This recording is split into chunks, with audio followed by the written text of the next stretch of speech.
what you said about the work that's being done here, and I'm glad to be here because I'll not be teaching. I'll also be learning a lot from the diverse academic backgrounds of people here, and because the fact is, the biophysical sciences has suffered a lot from not having these inputs from other fields. So I'm going to share my thoughts and experiences, and later on, and my views on where maybe we should change things or move in different directions, and then we can proceed further with the discussions and sharing of ideas. I'll just put up my screen to share now.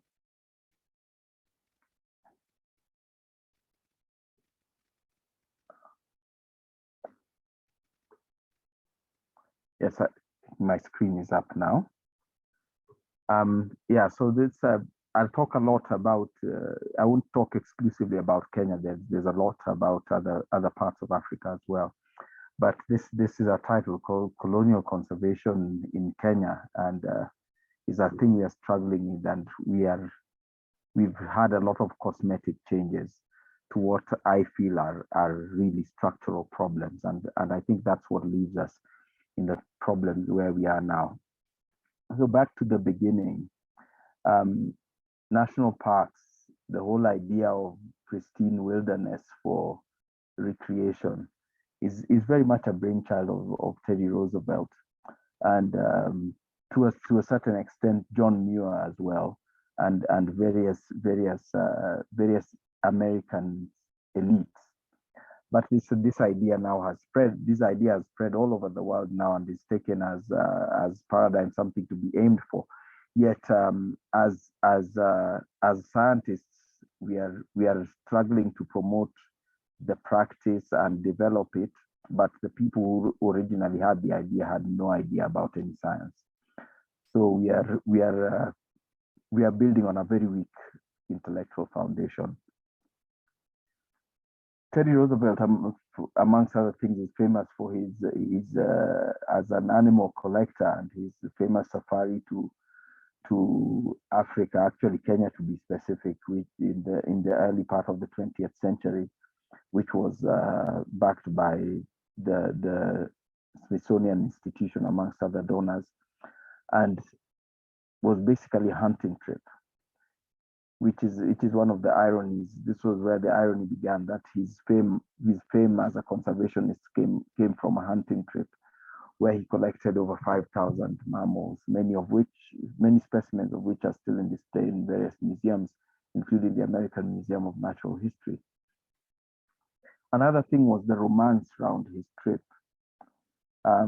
He had these long columns of porters carrying all this gear. As you can imagine, all the food and drink and guns and ammunition required for such a trip was not a small amount, and not to mention porting of the trophies, the elephant tusks, various animal specimens on the way back. It was pretty reminiscent, I think, of the slave columns back in a couple of hundred years earlier in East Africa. But this photo is taken from the archives of his trip, and this is very much romanticized as one of the wonderful things about his trip. There are many pictures of him and his colleagues riding on horses across rivers while these guys walk on foot, and that aroma of subjugation as well as sort of white supremacy started there around the area of conservation and tourism in Africa. And as I said, even though couple of 150 so odd years later, we know much better, but we still romanticize this.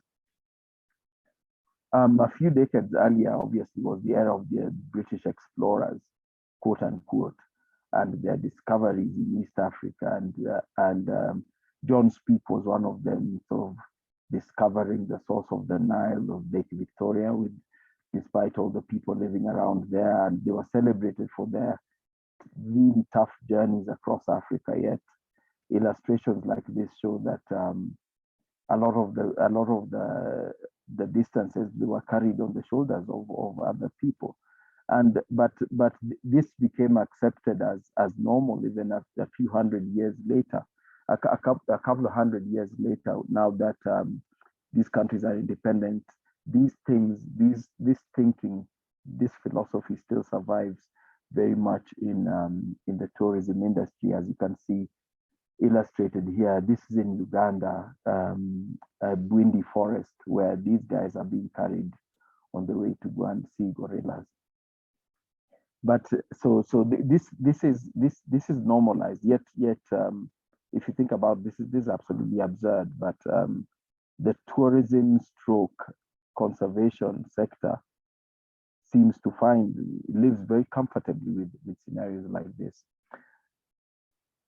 So protected areas are a big thing in all discussions around the world today. The Africa conference, protected areas conference, happening in Rwanda later this year.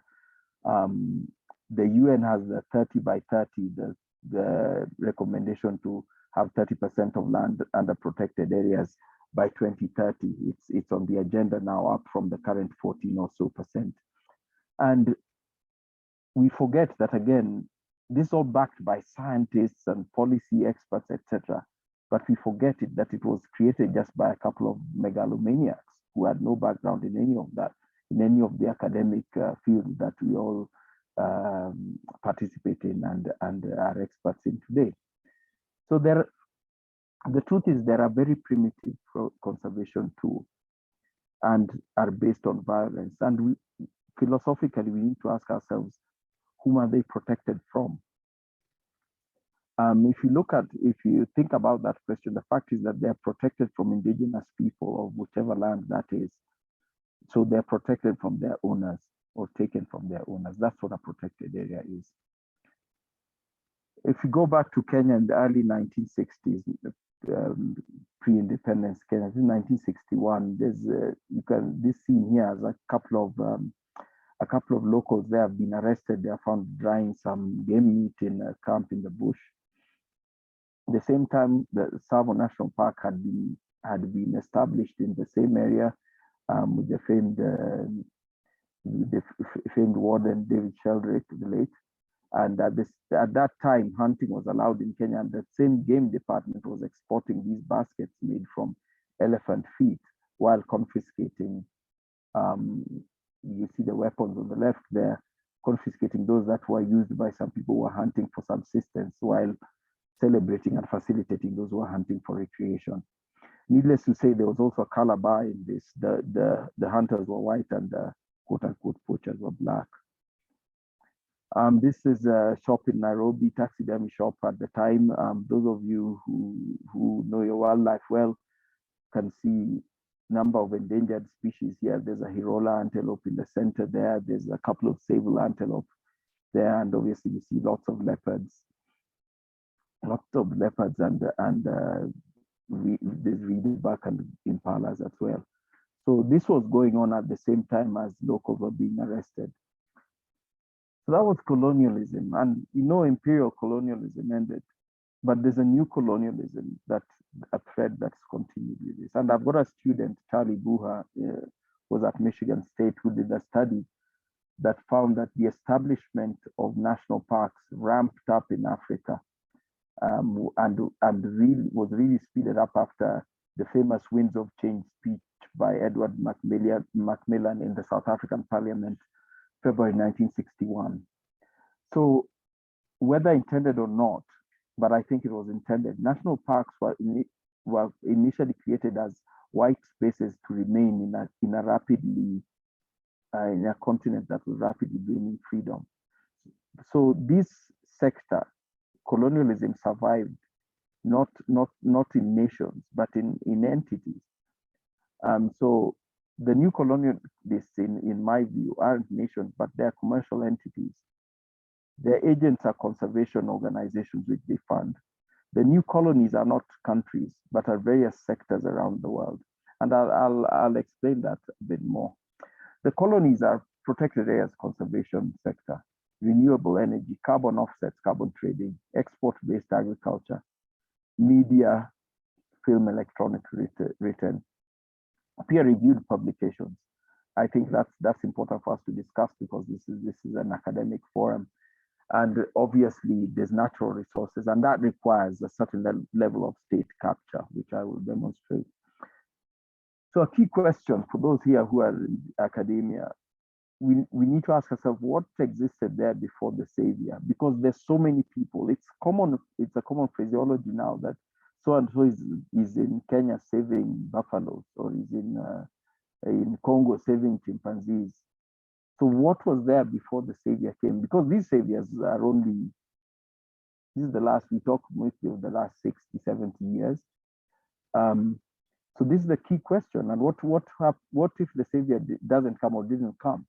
This is a key question that students must ask now. It defines whether you're a conservationist or a colonialist, depending on what answer you give to yourself as you ask yourself that question. Whether you actually want to join the power trip that's going on now, or if you actually want to understand the scenario that existed before and how it can be made more resilient for the future. Tourism. On the surface, travel and tourism is a wonderful thing. It broadens our horizons, meet new people, understand new things. It should build the human spirit, travel and seeing new things. But the truth is, tourism as we practice it in Kenya particularly, and many parts of Africa now, is a harmful thing, a psychologically and ethically harmful thing. It in some way defiles our nations.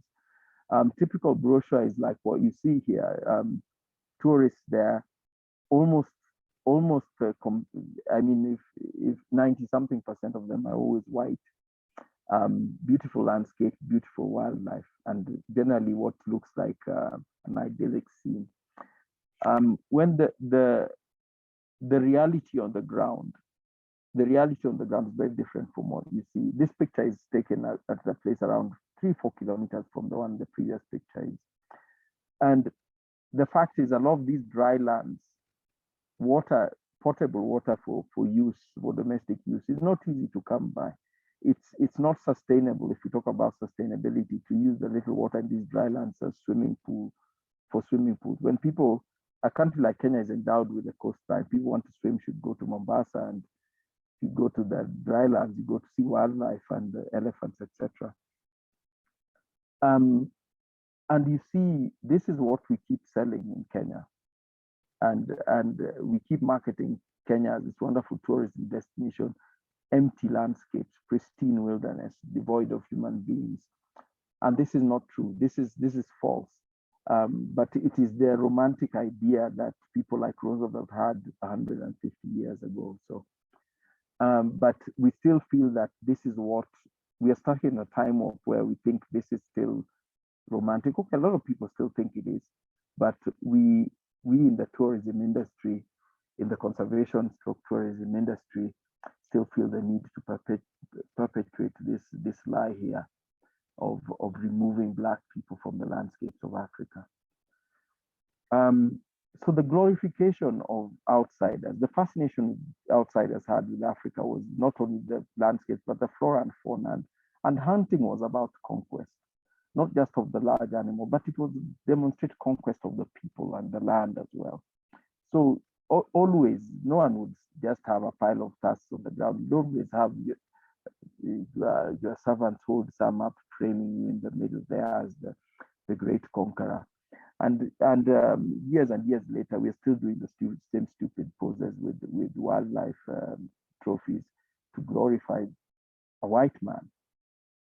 And that's the late Richard Leakey, and those people holding the trophies are were then board members of the Kenya Wildlife Service.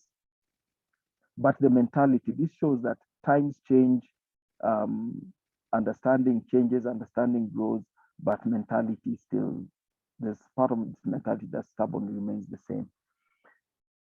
So hunting still goes on in Africa, and we always refer to these people as sportsmen, not killers. Yet what they are is killers. It goes back to Roosevelt. We refer to him as a conservationist, but he was just bloodthirsty killer harvested thousands of wildlife for his own edification, and a few of them got displayed to justify the money that was spent on his trip. And always in this scenario, the local person is never an intellectual participant. If you see there, even for the photograph, they don't even want to see your face in the photograph. People hide behind the buffalo. Otherwise, so the participation or engagement with wildlife in Africa is you and the landscape, is white person, landscape, wildlife. Black people don't exist. And one may ask, where did this come from? It came from the arts, actually. A lot of what we believe now is based on the arts, not in any scientific understanding. I think this came from Tarzan. And the legend of Tarzan is a very powerful legend. Even Jane Goodall herself, in her biography, says she was inspired by Tarzan to come and commune with animals in Africa without any fear. Obviously, she didn't mention the fact that commune with them without Black people. African people are complex. Africa is a complex place, and we have cultures. But conservation steadfastly refuses to acknowledge those cultures, and in many instances actively tries to suppress and even destroy those cultures. And these are the Ma people, Maasai, and they're pastoralists. Their footprint on the landscape is so light that if you overlay the Maasai land and our wildlife habitats, it fits almost exactly. All our wildlife habitats are in Maasai land in Kenya, or Samburu, the Ma people or pastoralist communities. But conservationists regularly denigrate, vilify pastoralists or pastoralism, and say there's too much livestock, and I'll elaborate more on this, and reject that part of their culture. Yet we embrace this beadwork, beautiful beadwork they wear, etc., and their costumes, as long as they're worn to serve drinks in a lodge, not worn when actually doing livestock production that is their livelihood and identity. So we have to decide the dishonesty of conservation has to be somehow changed, and stop using local people as props, recognize them as the owners, the stewards of this landscape we enjoy so much. The language has become, the backhanded casual sort of racism and prejudice in language has become passe. Typically, you see a man like this with his livestock and these zebras there. People always talk of habitat encroachment. I'm sure many of you have read in books about it. But when it's white people on horses, it's called a riding safari. So this shows the prejudice that has become normalized. It's absurd. Conservation is the one field that has normalized absurdity in so many of its words, its actions, its policies. But it is such a powerful force in the minds of mankind that it is rarely questioned. Another colony is renewable energy. The world is all about renewable energy now, and we are all looking into sort of rechargeable batteries, wind power, hydroelectric, solar, etc.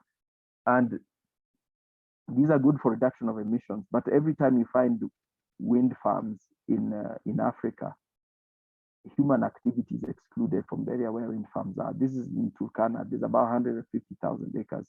You see, this area is quite arid, so people do need it for grazing and pastoralism.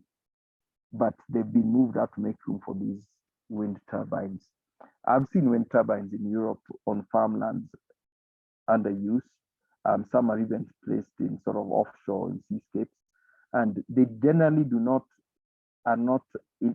interfere with human activity on the ground.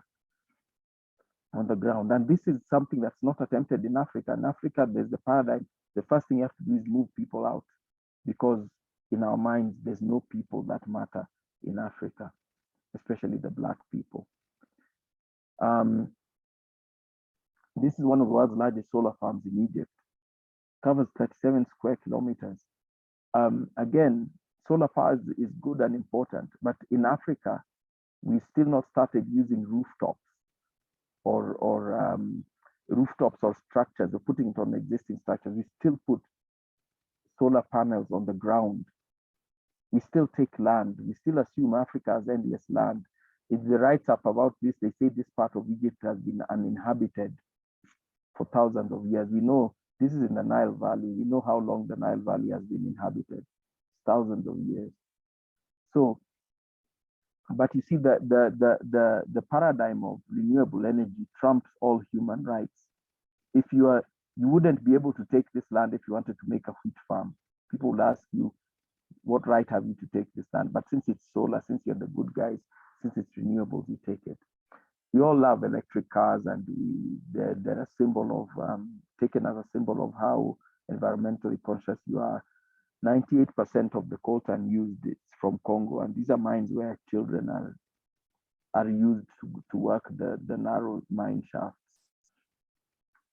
So we have to consider human environment. Environment is not just the atmosphere, but you see that this human environment is always highly considered in other places, but not Africa. In Africa, there's no people.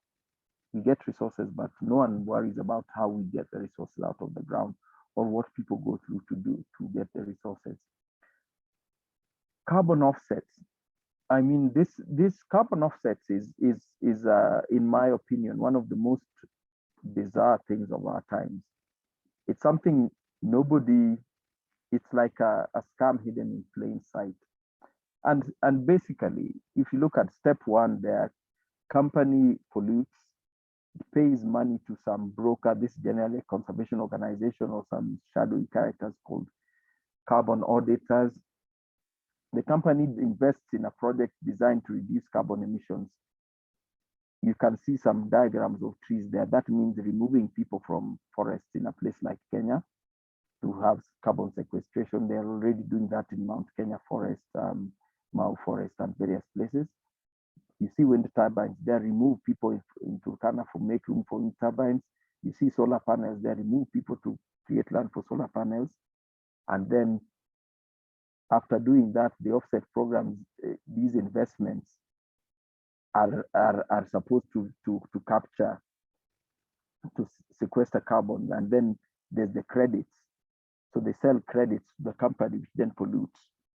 So in all this, there is no reduction of emissions. We do know, science knows that emissions are the problem, but in all this diagram, there's no reduction of emissions. So as long as you can pay, you can pollute, and there's always someone with enough money to pay for pollution. So this is basically money laundering. Let's not sugarcoat it. It's money laundering. It's money changing hands for violation of human rights and no services or goods going in return. Export-based agriculture. This is a big deal in Kenya, and I chose flowers because flowers is one of major exports. Kenya is like Europe's flower garden. Tens of thousands of acres of arable, moist, fertile land in Kenya is used to grow flowers. Millions of liters of water, cubic meters of water are used to grow flowers. Tons and tons of pesticides are used to grow flowers. This contributes nothing to our food security. And the carbon footprint to transport flowers fresh as that to get them into someone's bouquet in Europe, you know what it takes.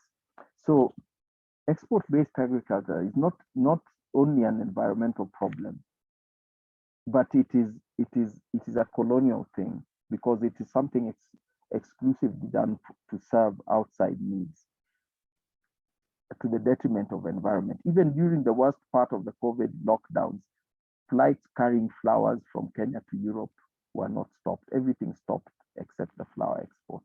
This is ridiculous, because these are not foods or medicines or anything essential to anybody.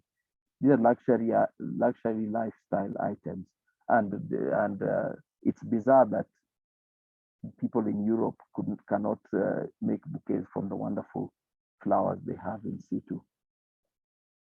Tea is another one. We talk a lot about forest encroachment in Kenya. We always talk about the encroachment, quote unquote, into forests where people are producing food crops, but we never talk about the tea estates. If you look at the picture to your right there, those are monoculture. There's a tea monoculture and there's a monoculture of eucalyptus trees because wood fuel is needed for curing the tea. Very little fragments of the actual indigenous forests are left, like a bit on the extreme left of the picture there. So these are things we have to think about. But again, this again export-based agriculture. It serves the world. Kenya produces the world's best tea, and many of us enjoy it. But these are things you have to talk about. How come the environment is not a concern whenever something's being done for export to the West? Peer-reviewed publications on science, quote unquote science, and I put science in quotes because what we call science in the conservation sector, a lot of it is really nonsense, and they're symptoms of a neurosis, like collaring of animals. I don't know why it's very hard to explain why people still collar elephants. We know what elephants eat, where they go, how long they live, but we are still putting them down and collaring them. But you realize what we're calling science is actually to produce good footage like this beautiful picture here. It produces documentaries like what you see on National Geographic, etc. But doesn't actually help mankind. And then here's an example. We had a fence erected to separate elephant habitats from what we felt were farmlands in Laikipia, where I work in central Kenya. And some elephants would break through this electric fencing using their tusks, which don't conduct. So scientists discovered that what we should do is put down elephants and cut off the tusks, which is a huge risk to both man and elephant, and it has all sorts of animal welfare issues. The elephant would be able to fight off guys with big tusks, etc. So after that happens, elephant is now using his trunk to push over poles. So there's no successful outcome here, but he spent thousands of dollars, got a lot of good footage, maybe even published a paper, peer-reviewed, very proud, and gotten another grant, but helped nobody on the ground. Now, this is not science. This is recreation being done by scientists, and this is what we have to examine. When these are the peers who have to review a paper, the people who do such useless actions are the peers who need to review a paper before it's published. We have to think about the whole peer review process. Is it helping mankind, or is it just achieving certain self-actualization aims? Conservation education is something which strangely we always indulge in doing, especially in areas where people live with wildlife. I don't know why no one's ever thought about the irony of that. We are always educating people who live with wildlife about how to live with wildlife. So what we are doing is actually we are trying to promote tourism. This is tourism education. Because when you come and tell these kids, oh, this animal is wonderful, people come to see it from abroad and make money, etc., etc., it means nothing to them because they live in this area with the animals and they see them. What we should be telling them is how to keep themselves safe from wildlife on the way home, or to stick to the roads, don't take shortcuts to the bush, because this is their reality. They live in and amongst elephants. So they don't see elephants the way a tourist should see it. So that's why I think tourism has no place in this. The peer review process also reveals some startling, it normalizes some startling prejudices. Like, look at this paper. European colonizers killed so many indigenous Americans that the planet cooled down, a study reveals. This is bizarre. How was this accepted by any editorial board? How was it published? They're actually saying this genocide was good for the climate. But science, quote unquote, that's why I put it in quote, is an area where prejudice sits very comfortably, even as prejudice doesn't find a place in other parts of the world and other parts of society. Science, especially conservation science, still accepts it. The other thing is, again, back to the Maasai people. There's so many studies going on now from the IPCC that's calling out livestock as a source of methane, global warming, putting at the same level where you're discussing SUVs or planes or machinery like nuclear power plants and all that. No, this is to normalize prejudice. So when you come and say or put in place actions that destroy the pastoralist lifestyle, you say it's for the climate. The because the cows are bad for the climate. The study in Nature about the trees we have, the number of trees we have on Earth, and science again produces data, quote unquote science produces data that can be used in prejudice, because that the the mass media breaks things down and translates it into things like this graphic, where you see India is down there and the best top is Canada. If you look, Canada, Greenland, Australia, the United States, the top 4, those are all settler colonies. Africa is only represented by Ethiopia, which has a lot of desert areas and a very high human population. So it's doing very poorly. Why isn't Brazil here? Or Democratic Republic of Congo? They might be number 1. Or Gabon. Gabon's got, I think, 1.5 million people and huge forests. But that would imply that non-white people are actually good stewards of the environment, and we can't have that in mass media. This is something we have to face head on if we are to sort it out. The media communication colony, again, I've shared this, and I'm not sure about other languages, but it would be good to look at this in Spanish or German or French, whatever. When you see game meat and venison, and then you see bushmeat. The only difference is that bushmeat is when it's eaten by Black people. See, hunting and poaching, talked about that. Exploring and encroaching, we talked about that. In Kenya, we have ranchers who are white people who own livestock. Then we have herders who are Black people who own livestock. We have travelers. We call them nomads when they're Africans. We have people, and we call them communities when they're Africans. The community is a very harmful thing because it diminishes and almost deletes the individual and his or her aspirations, and it assumes a monolith, an entire clan or village, etc. is this single thought, school of thought. Swara is a very important wildlife magazine in East Africa, and I resigned from the editorial board because of this cover. And nobody else saw the problem with it. This is a very serious animal welfare problem, but it's not slave trade. Slave trade was a tragic chapter in human history, and you cannot compare that chimpanzee with the human beings who are taken from Africa. But no one would see that problem. The cover actually, they eventually produced the cover as it was. You can see it there. But this is the part of the problem. This absurdity and prejudice has become so normal. Prejudice is bad all the time, but it's even worse. It's most dangerous when it's normalized. Recently, we had the 75th anniversary of Nairobi National Park in Kenya. And you see Kenya Wildlife Service put out this flyer saying, we've been grazing this land for 75 years. It's like implying that the white man who created the park came with rhinos. Rhinos were there for hundreds or thousands of years. 75 years is just since Mervyn Cowie came 1948 and created this park. He didn't bring rhinos, but this is the paradigm that they created.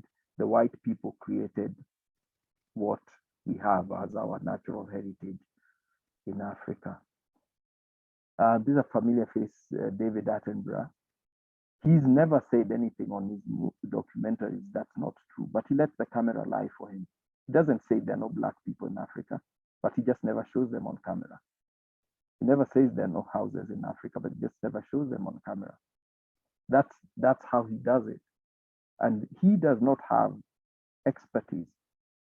He travels around and has an engaging voice, but he's become the voice of natural heritage. Even World Economic Forum in Davos, he's always invited to talk about these things, even at COP26, etc. So a lot of complaints, we brought this out in various forums, and it's happened. So Black people have started appearing, but in the corners of this footage. Still not talking, still not intellectual participants, but standing there and sort of showing that, okay, someone's there. After the first US president, after the first instance of a US president telling the world about our place, now, a couple of hundred years later, we have former President Barack Obama doing this Netflix documentary that sort of talks about national parks like they're this glorious thing that weren't created out of violence. He talks about even Tsavo National Park and calls it our shared heritage. No, No American has a share of Tsavo, just like I don't have a share of Yosemite. There are people there. It belongs to indigenous people. And we must accept that there's that ownership. And when we are there to partake or share in what belongs to someone else. Because it sounds very harmless, but the idea that this thing is shared gives someone far, far away a right to talk about how you live your life, about your identity, about your home. In Africa, most of us are not immigrants. We live in our ancestral lands, and it's so much part of us. So no, it can't belong to someone else. It's not our shared heritage. It's natural heritage, which others are welcome to come and see. And the paradigms, like the one of the greatest myths of our time is of the last northern white rhino called Sudan, died in Kenya some time back. A very well choreographed thing. A story that began not in Africa, but in a zoo somewhere in the Czech Republic, and animals brought back. And this was touted as the last male, and when he died, there was this big deal, including the bizarre spectacle of cabinet ministers and government officials coming to a funeral for a wild animal. Very strange thing. Later on, millions of dollars have been raised for the incessant harvesting of eggs from the last quote unquote remaining females, to try and do some in vitro fertilization with Sudan, which happens to be the father of these females. Anybody knows you can't save any species in this manner, but it's important to look like you're doing something and raise millions of dollars and abuse an animal in this manner because of a legend or because of a myth. And we must question things like this. But right now, it's considered heresy if you question this. But these are things that philosophical questions that students must answer. And as I said, it wasn't a myth. Just this year, if you go on the web and look at this BBC expedition, they have found evidence of white rhinos still left in South Sudan. So there you go. So then and the press media jumps on this and touts these stories and makes them look believable, despite the fact they're just money-making myths. The media is very complicit in the vilification of indigenous people, particularly Black people in Africa. The New York Times claimed poachers killed more rhinos because of COVID, halting tourism to Africa. Tourists do not protect wildlife. Wildlife exists with or without tourists. Wildlife is protected by rangers and the people who share the habitat with them. But you see, these are respected news outlets. They give credibility to prejudice. National Geographic is another one, touted the same tale. This is a story based in Kenya as well.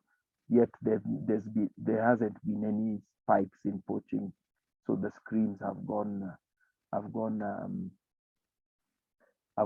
unanswered, as it were. Then the myths that we create for the media, things like we say poaching is a crisis, then someone has some fantasy of creating an all-female ranger squad. If poaching is a crisis with violent killers, an all-female unarmed ranger squad is not going to be much help. But we need these fantasies for TV, for media, for footage. Yet they're not having impact on what's going on the ground. On the ground, Kenya Wildlife Service is protecting the wildlife. They're doing the wildlife law enforcement, but it's important for us to show this kind of thing. The most bizarre one I had is actually an all-female vegan anti-poaching unit. Now, this is just someone's Disney fantasy, but Africa it seems to be a very broad canvas for painting these strange dreams that people have in the West. Who cares what they eat or what impact does that have on the ecosystem? But apparently someone thinks that the ideal is that for them to be women wearing green and only eating plants and saving animals. Well, yeah, that's fantasy. But this is from the Voice of America website, and it gives credibility to these bizarre things. So prevailing paradigms in Western academia. One is that African wildlife is in peril, and the source of danger is Black people. And the third is that Black people, Africans, do not know anything about conservation. These are overriding paradigms in what I've read from and experienced from Western academia and Western scientists. So what is the malaise? Conservation PhDs, which basically doctorates with no philosophy. I think we forgot that PhD is a doctor of philosophy. He or she should be someone who can think about the thing they studied. Right now, all we have is data. They can tell you the significance level of their data. They can tell you the area they studied, but they can't think about what they did or how or why it's important. And that's a problem. That's why it's important to engage with other fields of study the way you're doing at University of Georgia. And some of the cosmeticisms that sort of cover that cover what people do is studiously avoiding of African scholars or indigenous knowledge in your study of African wildlife. You don't find that stuff in papers. You verbally interview, and I've got experienced it, but do not quote any papers by African scholars. I always have people approaching me for interviews, but they don't want to read my papers or quote my papers. Students, particularly, taking references in peer-reviewed foreign literature, nature or science, whatever, as evidence of what goes in Africa. Then the probably most insidious is going to give back or share expertise with Africa about their own natural heritage through various donor-funded projects. This is a very tiresome thing that any African in conservation has to contend with all the time. And these are the philosophical questions I thought we need to look at, not just today, but in the future. How do you integrate indigenous knowledge into your work? Because indigenous knowledge does exist. That's why there's still all this bounty of natural resources in Africa, despite the fact that people live with it in situ and have used it for generations. Why look for references in peer-reviewed literature as evidence of what you see or hear in Africa? Why don't you just write down what you see or hear in Africa or from Africans? How do you depart as a student from the idea that your work will save or help Africa or African species? And for the students listening here, I can assure you, your work is not saving Africa or helping Africa. Africa and African species will exist with or without you. Your study is to come and learn and build yourself and maybe add value to what is already there. And another question probably for the institutions, why aren't there African faculty teaching conservation studies in the US? There could be some, but there must be very few, because in my experience, I haven't met any. Yet African faculty are there teaching history, teaching languages, teaching economics, all sorts of other subjects, but in conservation science, we don't have them. And some thoughts on how we can help to counter these challenges. We must develop new standards and definitions for what conservation studies is, for what indigenous knowledge, how it's treated, how to integrate different fields of study. We must entrench, I said, indigenous livelihoods. There are people there and they have a livelihood, whether it's pastoralism or farming or fishing, whatever. We have to integrate that in the conservation discourse, or else that whatever you're doing is not sustainable. And it's not sustainability, by that I mean socially, politically, economically, etc. We must partner with the humanities. Again, I've seen that and I've said it. Tourism should be removed from any supposedly intellectual conservation discourse. Once you bring in tourism, the tourism needs or the needs of tourists, that does not count as any discussion of substance. Human population should not be discussed in the conservation discourse. Our environmental challenges are from consumption patterns, not absolute numbers of people. If we cannot talk about capitalism, consumption patterns, carbon footprint, we should not talk about human population. And this is strangely restricted to Africa. You never hear of any scientist saying that the Chinese population is a danger to the giant panda. Yet there are more people in China than we have in all of Africa. Then there's this strange animal I found in US universities. It's called an Africanist. This is a person studying, specializing in the study of Africa, African affairs or culture. The strange thing is that these are very rarely Africans. I haven't met a single Africanist. And what does perspective does African studies imply? This is taken from some websites. Harvard University is one of the foremost centers of learning about Africa. That's Harvard Center for African Studies history web page, which is bizarre. I thought Africa would be the center of learning about Africa. Two, from Princeton, Africa is a continent where our future will be determined. The continent boasts an abundance of both cultural and natural resources and is home to some of the fastest growing economies in the world, making Africa a fascinating place to study. That's from Princeton. The colonial experience provides us with a shared framework. Sean Henrietta, historian who studies Islam in West Africa. So colonialism defined what it meant to be African. That's the most bizarre thing I ever had. Stanford University, the Ivy League. But all this indicates a prejudiced, extractive study perspective on Africa. This is the core of the problem we're talking about here. And this is from top university. That shows you the depth of the malaise in Western academia. That's the myth of authority and spurious leadership in what is a feudal field made with connections. We have Ian Douglas Hamilton, Kenya. I think he linked elephant poaching to financing of terrorism. That was spurious, but it unlocked millions of dollars from US government. And after vilifying China, they now got Chinese funding and are praising China. And they're also doing tourism business. So they're not science. Diane Fossey the late, she was runner-based guerrilla conservationist, was involved in running anti-poaching militia and was having heard her speak as a young schoolboy. She was frankly one of the most unpleasant human beings I'd ever met. Didn't want to talk to us kids. And she's still celebrated even today.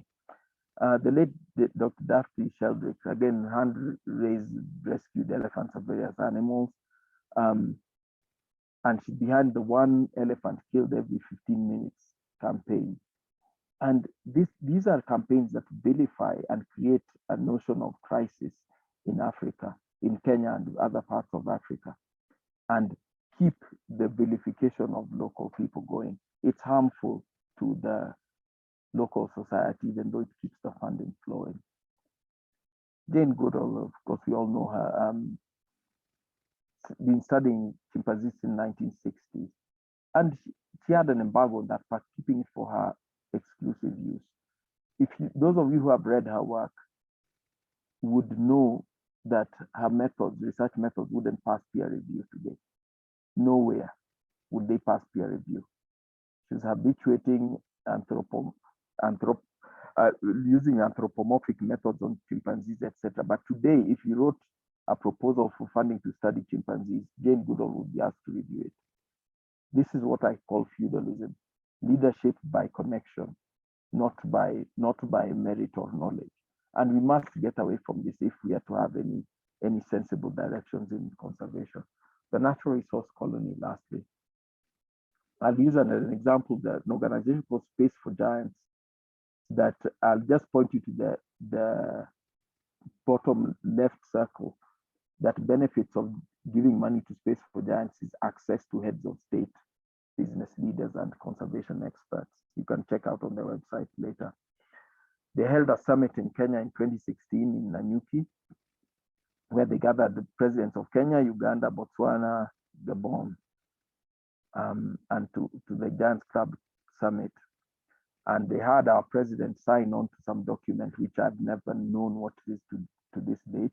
As you see, the people in the picture, the man in the cream jacket is Yevgeny Lebedev, the patron of the organization, financier, Russian oligarch. Next to him is Max Graham, the director, CEO, sorry. Behind the president lady was the then Minister for Environment, and there was the chairman of KWS Board of Trustees, Dr. Richard Leakey. So our president signed on to this thing. We're not sure if we signed on as a nation or as an individual or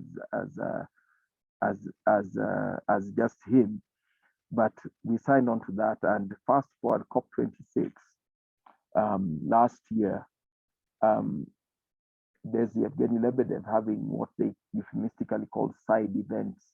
And we have our president there and cabinet members attending a side event hosted by an oligarch and an NGO, rather than being in the plenary talking policy with other heads of state.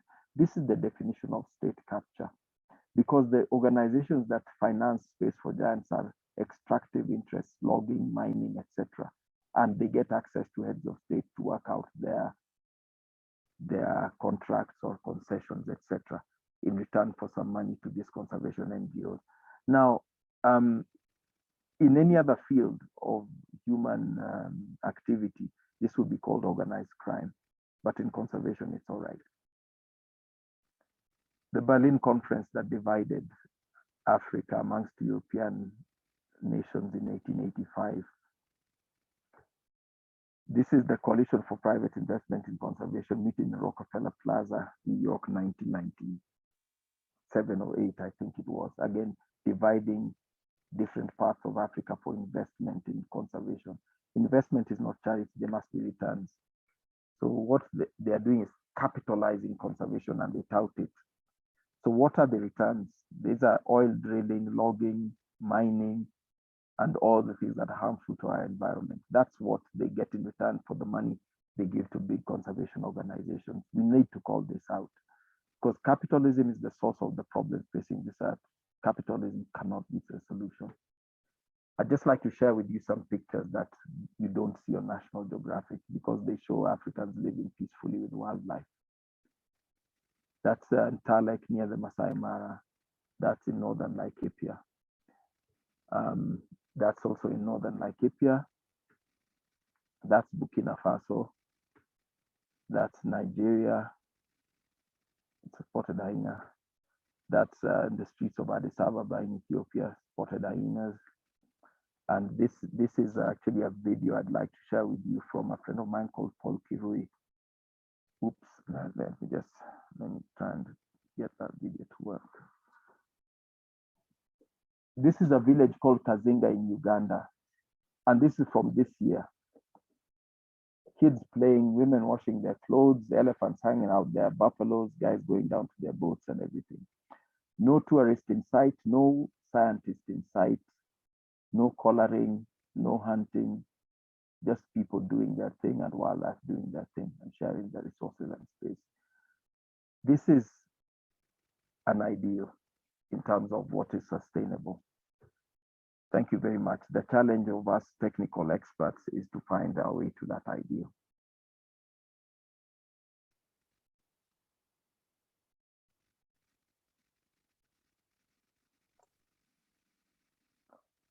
I think I'll hand over back to Christina.